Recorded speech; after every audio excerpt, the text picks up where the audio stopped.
Il y a très longtemps, dans les vastes terres d'Afrique de l'Ouest, régnait un roi du nom de Naremagan. Ce roi gouvernait le Mandin, un royaume puissant et respecté. Un jour, un mystérieux chasseur est venu au palais, portant une prophétie étrange. Il disait que Naremagan allait avoir un fils qui deviendrait un roi plus puissant que tous ceux qui l'ont précédé.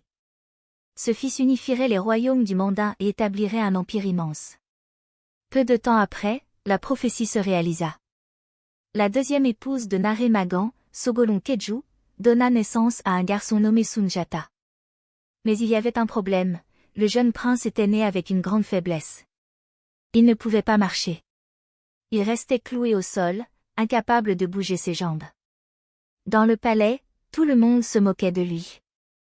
Comment cet enfant pourrait-il devenir roi alors qu'il ne peut même pas se lever, disait-il. Sa belle-mère, Sasuma Borte, qui rêvait que son propre fils, Dankaran Touman, devienne roi, le méprisait particulièrement. Elle l'insultait publiquement, se moquant de sa condition et le traitant de faible. Sa mère, Sogolon, regardait cette humiliation avec tristesse et impuissance, tandis que le roi, bien que compatissant, restait silencieux face à la cruauté de sa belle-fille. Il arrivait même qu'elle porte main à l'enfant. Les années passèrent, et Sunjata restait incapable de marcher. Cependant, il était devenu un grand garçon, aimé de tout le monde, au service des autres. Alors que son demi-frère, Dankaran, prenait de plus en plus d'importance, Sunjata était rejeté par presque tous, sauf par sa mère, Sogolon. Chaque nuit, elle s'asseyait près de lui, l'encourageant et le réconfortant. Elle lui murmurait des mots d'espoir, lui rappelant la prophétie et sa destinée. Elle croyait en lui, malgré tout. Elle lui disait, « Un jour, mon fils, tu te lèveras et tu marcheras. Le destin a parlé pour toi. » Un jour, une terrible menace s'abattit sur le Mandin. Un roi sorcier, du nom de Sumoro Kanté, venu de Sosso, commença à envahir les royaumes voisins. Avec une armée d'hommes déterminés, il se déplaçait de village en village, laissant derrière lui un sillage de destruction et de désespoir. Sumoro était cruel et impitoyable, sa réputation le précédait. Il ne se contentait pas de conquérir, il réduisait des villages entiers en esclavage, arrachant les enfants de leur mère et forçant les hommes à travailler pour lui sous des conditions inhumaines. Les cris de détresse des villageois résonnaient dans les vallées, tandis que les maisons brûlaient et que les terres étaient ravagées. Les habitants, terrorisés, fuyaient à son approche, mais il les poursuivait sans pitié, capturant ceux qui osaient se rebeller. La terreur s'installait dans les cœurs des gens, et chaque jour qui passait semblait plus sombre que le précédent. Le Mandin, autrefois vibrant et prospère, était en grand danger, et le peuple cherchait désespérément un leader qui pourrait les sauver de cette menace grandissante. Pendant ce temps, Sasuma, qui manipulait habilement les affaires du royaume, continuait à ridiculiser Sunjata et sa mère, Sogolon. Avec un sourire hautain et une attitude méprisante, elle profitait de chaque occasion pour dénigrer le jeune prince, se moquant de son incapacité à marcher et l'appelant le « paralysé » devant la cour. Elle s'assurait que les murmures de dédain l'entourent, alimentant les rumeurs et consolidant son influence en tant que belle-mère du roi. Sasuma n'hésitait pas à utiliser son statut pour exercer des pressions sur le roi Naremagan, insistant sur le fait que Sunjata n'était pas digne de devenir roi, affirmant que son handicap était une malédiction pour le royaume. Elle s'entourait de courtisans fidèles qui partageaient son animosité, et ensemble, ils conspiraient pour maintenir Sunjata et sa mère dans l'ombre, les isolant des autres et sapant toute tentative de réhabilitation du jeune prince. Chaque humiliation publique était une victoire pour Sasuma, qui voyait dans la douleur de Sogolon une source de satisfaction. Sogolon, bien que souvent en larmes et désespéré, continuait de soutenir son fils dans la discrétion, lui transmettant des messages d'amour et d'espoir, mais la cruauté de Sasuma pesait lourdement sur leur cœur. Cette atmosphère de tension et de dédain ne faisait qu'accroître le fossé entre Sunjata et ceux qui l'entouraient, mais Sogolon persistait à croire en la prophétie et en le destin qui attendait son fils. Un soir, alors que la nuit enveloppait le royaume de son voile sombre, Sogolon, le cœur lourd d'inquiétude et de désespoir, se glissa discrètement dans la chambre de son fils Sunjata. Les étoiles brillaient faiblement à travers les interstices des branches du baobab sacré qui se tenait majestueusement à l'extérieur. Elle s'approcha de lui, sa voix tremblante de conviction. « Mon fils, il est temps. Prends cette canne de fer et lève-toi. Montre à tous que tu es l'élu. » Sunjata, le regard abattu, répondit avec une douleur palpable dans la voix, mais je ne peux pas, mère. Mes jambes sont trop faibles. Sogolon, les larmes aux yeux, lui prit les mains avec force et détermination. Écoute-moi, Sunjata. Je jure sur mes ancêtres que je n'ai jamais connu un autre homme que ton père, et que je l'ai toujours respecté et vénéré comme le demande Dieu. Alors, crois-moi, tu te lèveras. Ces mots résonnèrent en lui, une lueur d'espoir commençant à briller dans l'obscurité. Avec un souffle profond, Sunjata se dirigea vers le baobab sacré, symbole de force et de sagesse. Lentement, il se saisit de la canne, la serrant fermement entre ses mains. Dans un effort extraordinaire, il se redressa, ses jambes tremblantes prenant appui sur la canne. Le silence de la nuit était palpable, chaque seconde semblant se dilater. Ce fut un moment magique et dramatique. Pour la première fois de sa vie, Sunjata se tenait debout, luttant contre les doutes et les moqueries qui l'avaient toujours entouré. L'écho de son courage résonna sous le baobab, un acte de rébellion contre le destin qui avait tenté de le retenir. Sunjata retourna au village, marchant avec une détermination nouvelle. De bouche à oreille, la nouvelle de son exploit se répandit dans tout le Mandin. Les habitants, ébahis, accoururent pour l'accueillir. Le peuple du Mandin était stupéfait. L'enfant boiteux, qui avait tant souffert, venait de se lever et de marcher. C'était un moment marquant, un signe de renouveau et d'espoir, et ce n'était que le début de sa transformation. Sogolon, les larmes aux yeux, mélangeant fierté et soulagement, observa son fils. Elle savait que ce n'était que le début de son ascension, une promesse d'un avenir où il réaliserait son destin. Peu après, le roi Narémadan mourut. Comme prévu, Dankaran-Tumon prit le trône. Cependant, sa faiblesse était manifeste, il manquait de la force et de la détermination que son père avait toujours incarnées. Inexpérimenté et hésitant, il ne savait pas comment défendre son royaume. Tandis que la couronne pesait sur sa tête, une menace sombre se profilait à l'horizon. Sumoro Kanté, le roi sorcier, eut vent de la vulnérabilité de Dankaran. Dans son esprit avide de pouvoir, il vit une opportunité à ne pas manquer. Sumoro accéléra ses conquêtes, lançant des attaques sur les royaumes voisins avec une brutalité inouïe. Dès qu'il s'approcha des frontières du Mandin, des batailles féroces éclatèrent aux quatre coins de l'Empire, au nord, au sud, à l'est et à l'ouest. Chaque affrontement était un carnage, et les armées de Dankaran, mal préparées et mal dirigées, perdaient des hommes par milliers. Leurs cris de désespoir résonnaient dans l'air lourd de la peur. Sumoro, implacable et impitoyable, terrorisait le peuple. Il ravageait tout sur son passage, réduisant des villages entiers à des cendres et faisant pleurer les terres nourricières. Ses troupes utilisaient la tactique de la terre brûlée, laissant derrière elle un sillage de destruction. Les récoltes étaient pillées, les puits empoisonnés, et les habitants, pris de panique, fuyaient dans toutes les directions, perdus dans l'obscurité de la nuit. Les visages du peuple étaient marqués par la terreur et la désolation. Les enfants pleuraient, les femmes cherchaient désespérément leurs maris perdus, tandis que les anciens murmuraient des prières à leurs ancêtres, espérant un miracle pour sauver leur royaume de ce fléau. Le Mandin, autrefois si puissant, était désormais en proie à un désespoir écrasant, attendant avec anxiété l'émergence d'un leader capable de briser le cycle de la violence.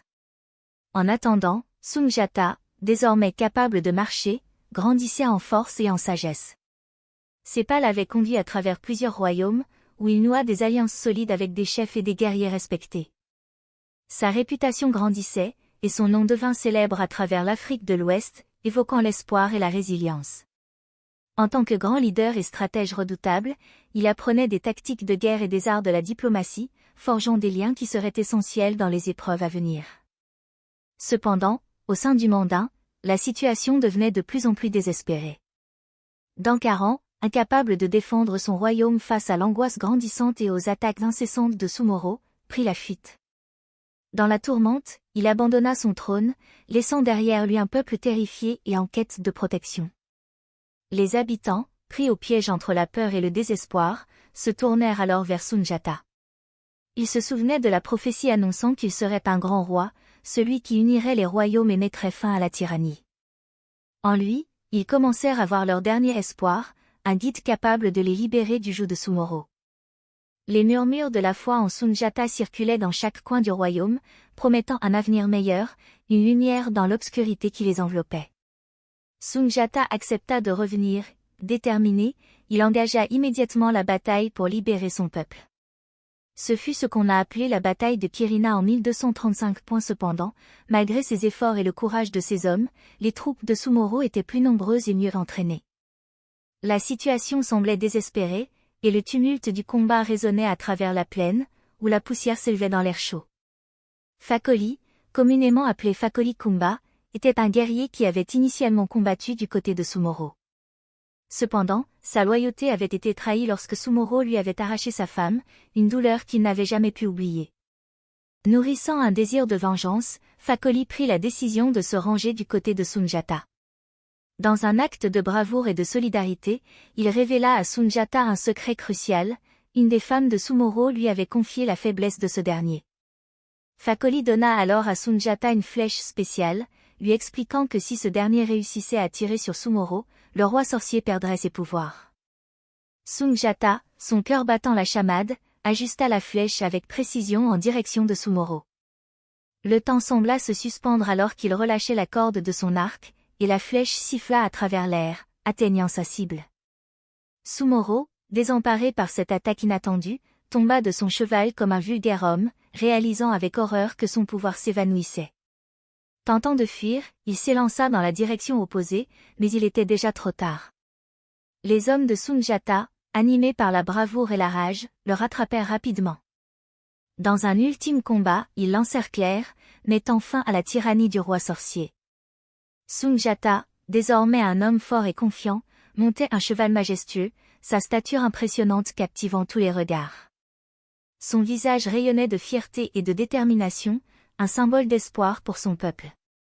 À mesure qu'il avançait, la foule se pressait autour de lui, des cris de joie et d'acclamation retentissant, « Vive Sunjata ! Le lion du Mandin !» Les enfants couraient à ses côtés, leurs rires résonnant dans l'atmosphère de célébration.